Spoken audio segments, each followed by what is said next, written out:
Bonjour à tous, en ce jour du 23 novembre, retrouvons-nous en l'an 1380. Le roi Charles V s'éteint, laissant derrière lui un royaume renforcé après des années de guerre. Nous sommes encore en pleine guerre de 100 ans, débutée en 1337. Son connétable du Guesclin a réussi à réduire les possessions anglaises sous le règne du roi, mais des défis persistent. Lorsque son successeur, le futur Charles VI, prend le trône, une période de troubles et de défis financiers commence. Charles VI, encore jeune, laisse la régence à ses oncles, dominés par le duc de Bourgogne, Philippe le Hardi. Malheureusement, ses oncles se préoccupent davantage de leur intérêt personnel que de ceux du royaume. Les dépenses s'envolent, les impôts augmentent, et des révoltes éclatent, réprimées avec fermeté. En 1388, Charles VI, âgé de 20 ans, décide de reprendre les rênes du royaume. Il écarte ses oncles du pouvoir et rappelle les conseillers compétents de son père. Cependant, la convalescence est de courte durée, car en 1392, le roi bascule dans la folie, nécessitant une régence confiée à son frère Louis d'Orléans.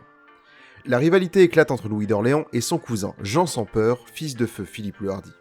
La haine mutuelle grandit, exacerbée par des tensions politiques et des rumeurs de relations inappropriées entre Louis et la reine Isabeau. Le 23 novembre 1407, Louis d'Orléans est assassiné après avoir quitté l'hôtel Barbette dans le quartier du Marais.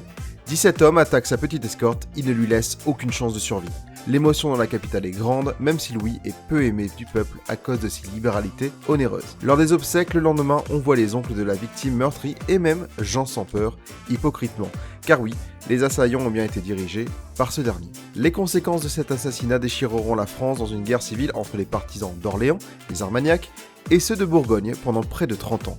Mais cela ira bien plus loin car les Anglais saisiront l'opportunité pour revendiquer la couronne, plongeant le pays dans une nouvelle période de tourment. Et oui, la guerre de 100 ans n'a alors que 70 ans. Merci de nous avoir écoutés, n'hésitez pas à vous abonner, à activer la cloche et à me suivre sur les réseaux Twitter et Facebook.